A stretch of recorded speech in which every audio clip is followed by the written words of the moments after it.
suara sholawatnya udah kayak kaset, bagus dari luar, cuma dari dalam menggema ya, tapi dari luar bagus sekali, indah sekali. Di tengah kota, di tengah jalan, kita mendengarkan ada sholawat yang sangat indah. Semoga para munsyid, para ahli sholawat diberkahi oleh Allah Subhanahu wa Ta'ala.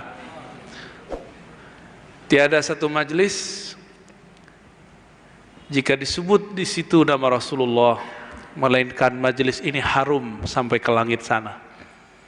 Bahkan majlis tersebut akan teringat sampai ke akhirat. Tiada satu majlis di dalamnya tidak disebut nama Nabi, tidak ada salawat kepadanya, kecuali nanti di akhirat kita menyesal kok bermajlis di majlis tersebut. Cuma sayang hari ini improvisasi para ulama bersalawat dibid'ahkan oleh kelompok suuzon ya. Tapi biarlah mereka bersuuzon, kita beramal saja dengan apa yang kita lakukan ya.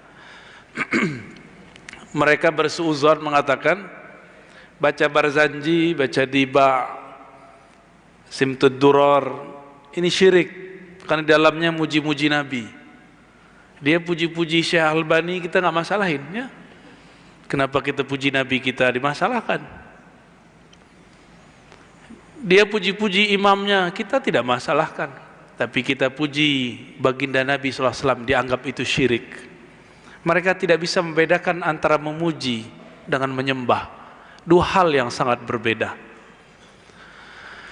Maka teruskan bersalawat kepada Nabi SAW ya. Meskipun bumi ini bergoncang, kita tetap salawat kepada Nabi Muhammad SAW. Tema kita ini karena mungkin baru. Kalau mau nanti, saya nyaman itu kalau ngaji kitab. Kalau ceramah ini kan kadang-kadang kita ngomong sama nafsu kita kadang ya. Tapi kalau pakai kitab ada panduan di depan ya. Next, semoga nanti ngajinya ngaji kitab ya. Daurahnya daurah kitab. Nanti kita ambil kitab-kitab yang dulu ditulis oleh Syekh Abdul Somad Al-Falebani misalnya, atau kitab yang ditulis oleh ulama-ulama ahlu sunnah siapapun itu, nanti kita bedah supaya tambah yakin bahwa yang mengislamkan Palembang itu dulu adalah ulama-ulama ahlu sunnah berhaluan Asy'ariyah Maturidiyah, yang oleh mereka disebut kita ini, ulama kita Ahlus Sunnah itu yang Asy'ari Maturidi, disebut oleh mereka menipu umat. Jadi saya baru saja dapat tulisan, mereka kirim ke kita, apa kata mereka? Orang-orang Asy'ariyah Maturidiyah menipu umat puluhan tahun. Ini Pak Kiai ini penipu kata dia nih ya, karena ngajarin sifat 20 ya. Ini para ustadz kita ini, Ustadz Hadi ini dianggap penipu karena ngajarin sifat 20. Begitu mereka suuzon kepada kita. Mana ada ulama mau menipu umatnya? Ada nggak ulama mau menipu umat? Nggak ada ulama mau menipu umat. Itulah manhaj suuzon ya. Suuzon aja bawaannya. Kita mengajarkan akidah yang sahih, dianggap kita menipu umat. Kita ingin memperbaiki kalbu, dianggap kita beragama sufi. Kita bermazhab Syafi'i, dianggap kita bertentangan dengan Imam Syafi'i. Maka mereka pun sekarang buat maktabah Syafi'i, ma'had Syafi'i, tapi isinya membatalkan ajaran Imam Syafi'i. Ini yang harus diwaspadai. Maka kita harus mulai membangkitkan apa yang sebenarnya ada. Dan tidak mungkin itu kecuali dengan membangkitkan ilmu sanad, ilmu bersanad kepada para imam. Bolehlah semua orang ngaku dia keturunan Nabi, tapi cukup buktikan mana silsilah dan nasabnya kepada Nabi. Bolehlah siapapun mengaku ahlus sunnah, ajaran yang mengikuti salaf, kita minta saja mana sanadmu ke ulama salaf. Kita punya sanad. Sanad itu garansi bahwa akidah kita betul-betul bersumber dari para ulama salafus saleh. Lalu mereka berangan-angan, berkhayal, katanya ilmu mantik haram, ilmu logika haram. Lalu mereka bermantik. Apa kata mereka? Kalau kamu bermazhab Syafi'i, kenapa tidak ikut mazhab Syafi'i? Kok ikut mazhab Asy'ari? Ya. Kalau Ahlus Sunnah itu Asy'ariyah, kenapa Asy'ari tidak diikuti oleh Syafi'i? Itu lucu nggak pertanyaannya? Kalau Ahlus Sunnah itu Asy'ari, kenapa Imam Syafi'i tidak ikut? Pertanyaan begini, sok ilmiah, sok kritis, tapi mati bunuh diri namanya. Ya, ini orang kalau perang namanya mati konyol. Kenapa? Dia tidak mengerti tahun wafat. Dalam ilmu hadis ada namanya ma'rifatu tarikh wafayat, mengetahui tahun wafat. Tahun berapa Imam Syafi'i wafat? 204, lahirnya 150. Imam Asy'ari tahun berapa wafatnya? 324, atau satu riwayat 333. Yang asah, yang lebih mendekati kebenaran 324. Lalu kapan lahirnya? Diperkirakan 250 sampai 260, antara itu. Kan dulu nggak ada KTP ya, jadi ditakar-takar oleh ulama. Saya menyebutnya 255, tapi kebanyakan ulama menyebutnya 260. Ini, oke? Ketemu nggak Imam Asy'ari dengan Syafi'i? Mana mungkin orang yang sudah mati ikut orang yang hidup? Betapa khurafatnya pertanyaan ente ya. Jadi orang yang bertanya begitu, itu khurafat tuh otaknya. Bagaimana mungkin orang yang sudah wafat ikut orang yang belum lahir? Saya mengikuti orang yang hidup sahabat setelah saya, mungkin nggak? Maka dia harus belajar ilmu sanad. Imam Asy'ari itu punya guru, ada beberapa gurunya. Saya sudah sering sebut di event-event tertentu bahwa Al-Imam Abul Hasan Al-Asy'ari, dia punya ayah. Siapa nama ayahnya? Syekh Ismail. Ya. Imam Abul Hasan Al-Asy'ari ini, beliau punya guru kawan ayahnya, namanya Zakaria As-Saji. Imam Zakaria As-Saji berguru kepada dua imam besar, Al-Qarabisi dan Ahmad bin Hanbal. Dua-duanya murid daripada Imam Syafi'i. Maka Imam Asy'ari itu dalam bab ilmu sanad disebut cucunya dalam nasab pengetahuan. Jadi Imam Asy'ari itu dialah yang ikut Imam Syafi'i, jangan dibalik. Ya, ada orang nanya, kalau akidah Ar-Razi itu benar, kenapa Syekh Abdul Somad Palembani tidak ikut? Sama kayak gitu. Paham? Tadi kayaknya belum paham-paham juga ya. Paham? Ya. Kalau Ar-Razi itu akidahnya Ahlus Sunnah benar, kenapa Syekh Abdul Somad tidak ikut Ar-Razi? Sama itu, mereka nanyanya begitu. Kalau Asy'ari itu Ahlus Sunnah, kenapa Imam Syafi'i nggak ikut Asy'ari? Berarti orangnya halu, tahu halu?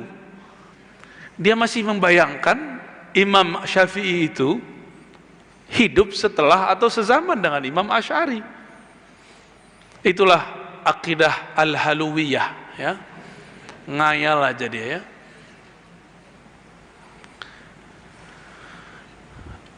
Nabi bersabda dalam hadis Imam Bukhari, khairul qurun qarni, sebaik-baik kurun, sebaik-baik abad itu qarni, abad yang aku hidup padanya. Satu abad 100 tahun. Summal ladzina yalunahum, lalu abad kedua. Summal ladzina yalunahum, lalu abad ketiga. Inilah pembatasan salaf menurut para ulama. Coba tadi, Imam Asy'ari lahir tahun berapa? Perkiraan? Dari 250 sampai 260. Salaf bukan? Ujung salaf tahun 300. Salaf bukan? Salaf. Kata mereka, akidah Ibnu Taimiyah adalah akidah salaf. Dan mereka menyebut manhajnya sekarang manhaj salaf. Coba kita perhatikan, Ibnu Taimiyah itu wafatnya tahun 728 Hijriah. Apakah dia lahir tahun 200? Berapa tahun tuh umurnya? Lahir tahun 200, wafat tahun 700. Bisa? 5 abad? Mustahil. Ya. Ibnu Taimiyah wafat 728, dia lahir di tahun 660-an. Sekitar itu. 728 Hijriah disebut abad ke-8 Hijriah. Jaraknya dengan tahun 300 berapa abad? 4 abad. Jadi yang akidahnya bersumber dari zaman salaf, akidah Asy'ari atau Ibnu Taimiyah? Akidah Imam Asy'ari yang lahirnya 250-an atau 260, atau akidah Ibnu Taimiyah yang wafatnya di abad ke-8 Hijriah? Mana yang disebut salaf secara waktu? Asy'ari. Tapi biasalah ya, karena Imam Asy'ari ini laku keras beliau ini, maka diklaim nggak bisa tembus lewat tahun, lewat kitab. Maka mereka bawakan kitab Al-Ibanah fi Usulid Diyanah. Kitab ini awal-awal dulu dicetak di India, tapi di dalamnya sudah disusupi oleh orang-orang yang memalsukan isi kitab, walaupun nyelip di tengah. Apa kalimatnya? Ya sakinas sama. Mana ada pernah Asy'ari ngomong begitu? Imam Asy'ari selalu mengatakan ya Rabbas sama. Dicetakan Doktorah Fauqiyah, sudah sangat bagus. Saya pun kira sudah tidak ada lafaz itu. Ternyata dia pakai manuskrip dari Alexandria. Lafaznya diganti, ya sakinal arsy, wahai yang tinggal di arsy. Itu manuskrip, belum tentu karya beliau. Ataupun itu karya beliau tapi disalin oleh orang yang tidak berakidah seperti beliau. Imam Asy'ari akidahnya seperti disebutkan oleh Imam Subki, sama persis seperti akidah Ahmad bin Hanbal. Akidah Imam Ahmad bin Hanbal sama persis seperti akidah Imam Syafi'i. Mereka berdua tidak pernah mengatakan ya sakinas sama, ya sakinal arsy, wahai yang tinggal di langit, wahai yang tinggal di arsy. Enggak ada. Yang ada mereka membaca seperti tertulis dalam akhir surat Taubah, Rabbul Arsyil Azim.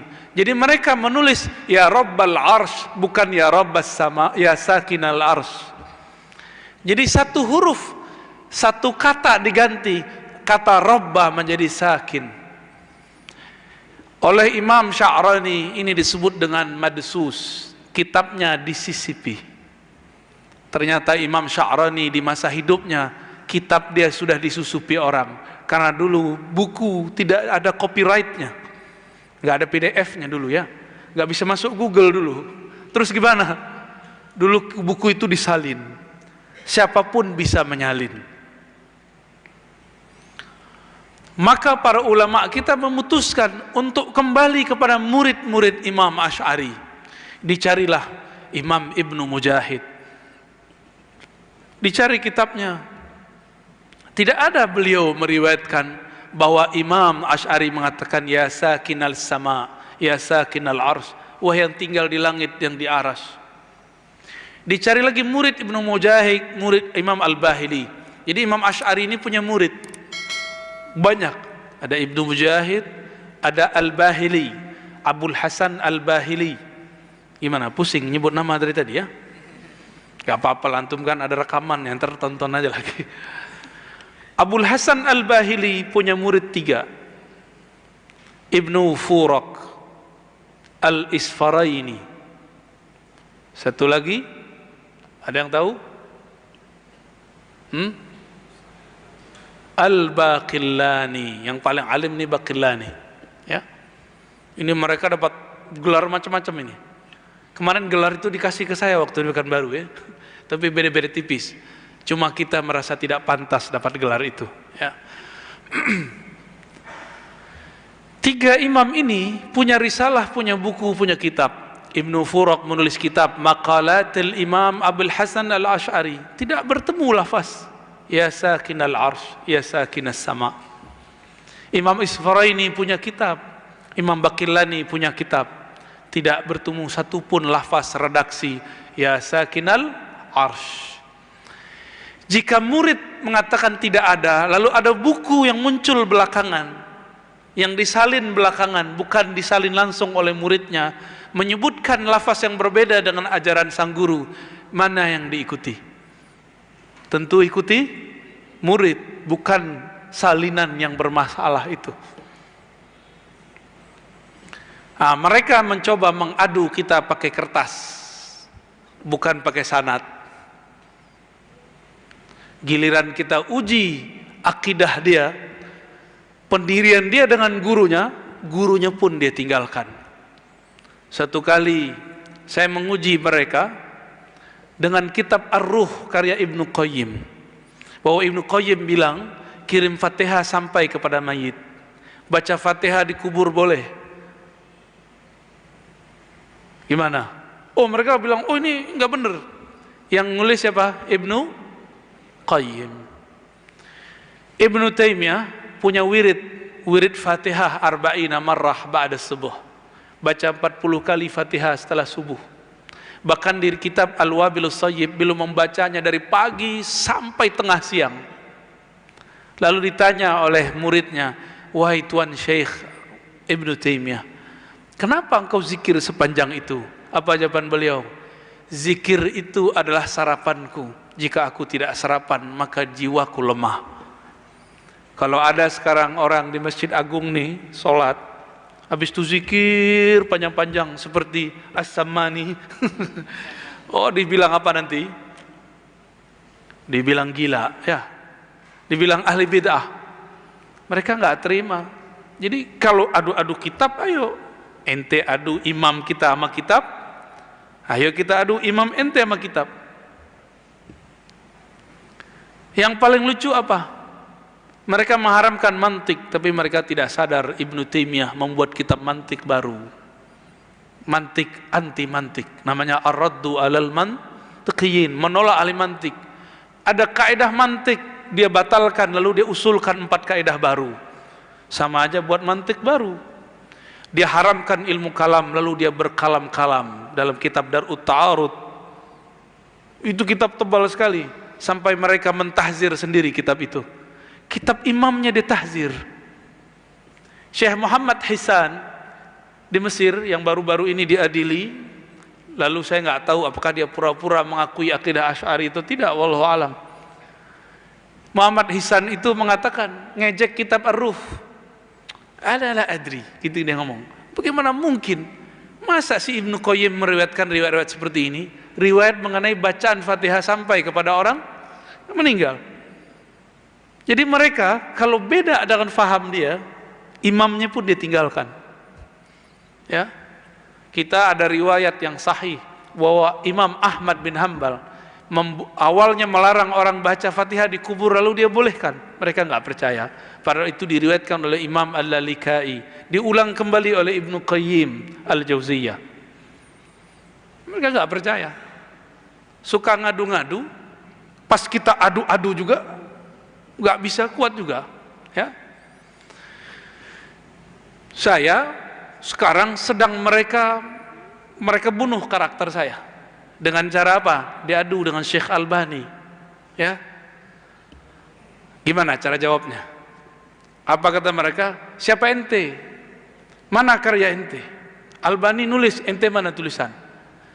Kita nggak mau nulis sesuatu yang sudah dihasilkan oleh para ulama, disebut tahsilul hasil. Di kampus kita kalau nulis harus ada tulisan pembahasan bab khusus, subbab, pembahasan terdahulu yang relevan, supaya tidak menghasil yang sudah dihasilkan orang. Kalau ada satu coret, dicoret langsung oleh kaprodi, dicoret langsung oleh direktur, ditolak. Tapi karena Syekh Albani kan nggak ngampus, dia nggak ngampus pak, ini jujur-jujur adanya. Kita alhamdulillah S1, S2, S3 lewat. Ya, kalau dia nggak ngampus. Ini kalau orang nanya-nanya, ya ente siapa? Ya saya doktor. Boleh nggak ngomong gitu Pak Haji? Sombong nggak ngomong begitu? Lah enggak, kan ada apa adanya. Sombong itu Kalau saya merasa pengen dihargai dengan gelar itu, kan dia nanya ente siapa? Kita jawab kita dokter. Kami kalau dulu nulis satu makalah saja itu dibantai habis-habisan oleh dosen, oleh kawan-kawan. Maka kita nggak mau nulis sesuatu yang abal-abalan, apalagi menghasilkan yang sudah dihasilkan orang. Bagaimana menurut teman-teman sekalian? Sahih Bukhari itu sahih nggak? Sahih Bukhari, kitab Sahih Bukhari, tahu Sahih Bukhari? Sahih nggak? Ulama sepakat bahwa di dalamnya semuanya sahih. Kalau ada orang menilainya dhaif satu hadis saja, kira-kira orangnya bermasalah nggak? Bermasalah nggak? Anggap nih, mohon maaf, Ustadz Ahmad Idris mendhaifkan 2 hadis di Sahih Bukhari. Kira-kira antum ikut Bukhari Pak Ustadz Ahmad Idris? Ustadz Subki bilang ada 7 riwayat yang dhaif di Sahih Muslim. Kita ikut Muslim atau Ustadz Subki? Namanya Subki kan? Imam Subki. Gimana? Ikut Bukhari atau Albani? Ikut ijma' ahli hadis atau ikut nyelenehnya Albani? Ikut mana? Ibnu Taimiyah mengatakan as-sahhul kitab ba'da kitabillah sahihul Bukhari. Ini ngomong Ibnu Taimiyah, mengulang perkataan Ibnu Salah, ahli hadis dua-duanya. Kitab yang paling sahih setelah Al-Quran adalah Sahih Al-Bukhari. Terus didhaifkan 2 hadis di dalamnya oleh Syekh Albani. Kira-kira gimana? Itu Albani, gak apa-apa, dia setara sama Bukhari. Setara dari mana? Ya kalau imam ente boleh, masa imam masjid kita gak boleh? Masa imam kita gak boleh yang mereka juga ilmiah? Boleh sebenarnya. Kalau kami ngaji hadis, sebenarnya boleh-boleh aja orang mengkritisi Sahih Bukhari. Masalahnya kritik ini diterima atau tidak? Ya, kritik aja Sahih Bukhari, tapi antum gak didengerin orang. Itulah perkataan guru kami Dr. Badi Said Al-Laham. Seandainya Albani nahan diri tidak mengkritik Sahih Bukhari, tentu dia akan diterima banyak orang. Ya, kadang tidak semua pengetahuan yang kita tahu harus kita sebar. Kita tahan-tahan Pak, ini jujur aja ya. Imam Bukhari punya murid namanya Tirmizi, Imam At-Tirmizi, Abu Isa At-Tirmizi. Judul kitabnya Al-Jami' As-Sahih, kumpulan kitab sahih, tapi dikenal dengan Sunan At-Tirmizi, Salafus Saleh. Semuanya Salafus Saleh. Imam Tirmizi setiap meriwayatkan satu hadis sering mengatakan hasan sahih, hasan sahih, gharib, la narwi illa min hadzal wajhi. Ada kalam-kalam begitu. Lalu kalam-kalam dia didhaifkan oleh bukan imam ya, imam aja ya, Imam Albani deh ya. Imam Tirmizi, imam salaf, mensahihkan hadis. Muncul imam baru di abad 20 mendhaifkan. Antum ikut siapa? Imam salaf atau yang aku salaf? Gimana? Albani mengatakan hadis mengazankan bayi baru lahir dhaif. Imam Tirmizi, imam salafus saleh, mengatakan hasan sahih. Pilih mana? Ikut Tirmizi atau ikut Albani? Susah yang jawabnya. Berarti antum belum kenal juga siapa Imam Tirmizi. Imam Tirmizi itu imam terbaik setelah Bukhari dan Muslim. Abu Daud itu dia orangnya. Bukhari, Muslim, Abu Daud, Tirmizi. Imam ahli hadis ini. Ya, imam ahli hadis, bukan imam ahli hadas. Ya, 2 hal yang berbeda itu. Imam Tirmizi, Imam Bukhari, ya, Imam Bukhari khususnya punya murid namanya Imam Al-Firabri. Imam Al-Firabri punya murid Ibnu Hamuyah. Mereka ini ya punya murid lagi Ibnu Hamawayh ya atau Hamuyah. Nama muridnya Abu Zar Al-Harawi. Siapa? Abu Zar Al-Harawi. Saya juga pernah cerita ini Cuma mungkin karena namanya disebut-sebut antum susah ngulang-ulangnya. Biar terpatri lagi, ingat-ingat nama. Siapa nama imamnya? Abu Dzar al-Harawi. Harawi berarti dari Herat. Herat itu Afghanistan sekarang, kota Herat. Beliau orang yang sudah hafal Sahih al-Bukhari, karena Herat itu daerah yang dulu dilewatin oleh Imam Firobri dan Imam al-Bukhari. Jadi itu negeri-negeri orang yang hafal Sahih Bukhari. Abu Dzar al-Harawi datang ke Baghdad. Dia mau haji, tapi ingin nyantri dulu di Baghdad. Dibawalah oleh Imam Al-Hafiz Ad-Daruqutni ke majelis Imam Al-Baqillani yang tadi antum sebut. Majelis Imam siapa? Al-Baqillani. Siapa Baqillani ini? Murid dari Al-Bahili. Al-Bahili murid dari Asy'ari. Berarti generasi ke-3. Abu Dzar al-Harawi diajak masuk seperti Masjid Agung begini. Muncullah Daruqutni dari pintu bersama Abu Dzar al-Harawi. Di tempat duduk ini sedang duduk Imam Al-Baqillani menjelaskan persoalan akidah dengan sangat cemerlang sekali. Imam Abu Dzar al-Harawi bengong. Ini kok ada orang secerdas ini? Kok ada orang mengerti Quran Sunnah sedetail ini? Ketika pulang, Daruqutni kasih kabar ke Abu Dzar. Jadi dia belum kasih tahu siapa tuh orang yang ngomong di dalam. Dikasih tahu oleh beliau, "Hei Abu Dzar, kamu tahukah siapa yang di dalam itu?" Itu namanya Al-Baqillani, Imam Sunnah, Imam Sun. Jadi yang dulu disebut Imam Sunnah itu pengikut Asy'ari. Sekarang kalau Ustadz Sunnah bukan Asy'ari ya. Kayaknya dibentur-benturkan antara Sunnah dengan Asy'ariyah. Qami'ul bid'ah, kata beliau, itu imam memperantas akidah yang bid'ah. Akidah yang meyakini bahwa Allah bertempat, berbatas. Besok dia sendiri yang minta, Daruqutni, saya mau ngaji kepada Al-Baqillani. Maka ngajilah beliau beberapa lama, beberapa waktu. Setelah selesai ilmunya terpatri dalam jiwanya, baru beliau berangkat kemana? Pergi ke Haramain, ke kota Mekah dan Madinah. Setiap imam ini duduk, dia ngajar Sahih Bukhari, dan dia juga sekaligus menjelaskan Kitabut Tauhid yang ada di Sahih Bukhari, Kitabul Iman yang ada di Sahih Bukhari, berdasarkan akidah Asy'ari. Jadi imam penghafal, periwayat, pemegang sanad Asy'ariyah plus pemegang sanad Al-Bukhari. Jadi tidak ada pertentangan antara akidah Imam Bukhari dan akidah Imam Asy'ari, sama. Inilah buktinya. Makanya mereka menulis di kitab mereka, La'natullah ala Abi Dzar al-Harawi. Mereka tulis begitu, Pak. Semoga Allah melaknat siapa katanya? Abu Dzar al-Harawi.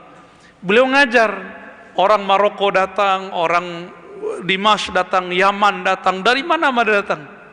Berkembanglah dari Mekah itu akidah Asy'ari. Inilah sejarah pertama akidah Asy'ariyah secara resmi diajarkan di Masjidil Haram, di Masjid Nabawi. Siapa imam pertama yang mengajarkan? Al-Imam Abu Dzar al-Harawi. Jadi kalau mereka sekarang ngomong, oh sekarang Masjidil Haram itu akidahnya beda dengan kita, tidak mengajarkan Asy'ariyah, itu kan baru kemarin sore, Pak.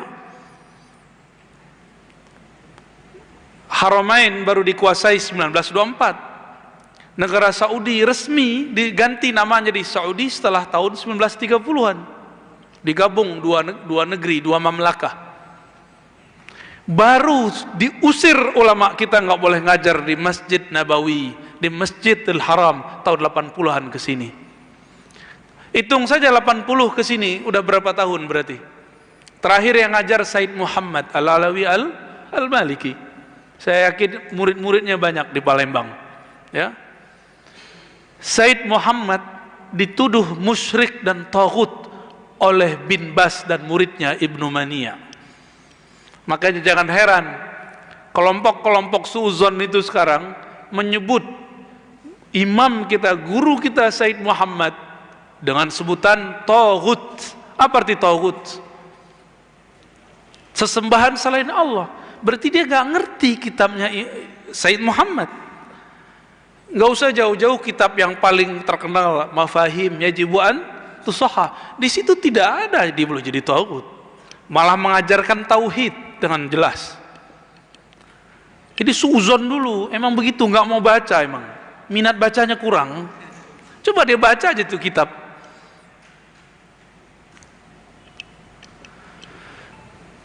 Dia punya definisi tawassul. Tawassul itu menduakan Allah. Imam kita nggak begitu. Ditulis oleh Sayyid Muhammad bahwa tawassul bukan menduakan Allah, bukan berperantara dalam menyembah Allah, bukan. Mereka nggak mau terima, tetap aja bilang ini kitab syirik, membela tawassul. Nggak mau baca, minat baca kurang. Membaca itu bahasa Arabnya kan ikra, qara'a itu artinya al-jam'u, mengumpulkan fokus. Kayaknya waktu baca nggak fokus ya, udah suuzon duluan. Nah, ini beberapa hal yang mesti kita fahami. Dulu Abu Dzar al-Harawi, lalu di masa-masa belakangan kita loncat saja ya, muncullah di Madinah, di Mekah itu imam-imam 4 mazhab berakidah Asy'ariyah Maturidiyah. Dibawalah ke Palembang oleh murid-muridnya. Salah satu yang paling masyhur, yang sering kita sebut, Asy-Syaikh Abdus Samad Al-Falembani. Dan beliau mensyaratkan kalau orang mau wusul kepada Allah, ingin ma'rifatnya sampai kepada Allah, maka wajib belajar akidah Ahlus Sunnah. Dan akidah Ahlus Sunnah yang beliau maksud adalah akidah Imam Abul Hasan Asy'ari. Begitu yang beliau jelaskan dalam kitab Syiarus Salikin ya. Ada 2 kitab salikin itu, dan dua-duanya sama, mengajarkan lebih awal akidah sifat 20. Dulu di masjid ini mereka belajar sifat 20, didendangkan Allah wujud kidam baka. Saya tidak tahu sampai kapan itu bertahan. Kalau kita diam-diam aja, mungkin beberapa tahun lagi hilang itu Pak Kiai. Bukan nakut-nakutin Pak Kiai. Sekarang bisa selektif. Kalau tidak ada aktivitas keilmuan, nanti akan dibebas. Harus ada aktivitas keilmuannya ya. Dan terakhir, tempat bukanlah standar kebenaran. Jadi kalau ada orang mengatakan tadi apa, di Mekah, di Madinah gitu ya, lulusan ini, lulusan itu enggak jaminan. Yang jaminan itu al-isnad, bersanad. Sanadnya gurunya siapa, itu yang paling penting, bukan kamu belajar di mana. Paham ya? Maka jangan tertipu orangnya tamatan mana, tapi perhatikanlah gurunya siapa. Kalau gurunya ulama, muridnya ulama. Gurunya tukang hujat, muridnya tukang hujat. Gurunya suuzon, muridnya suuzon.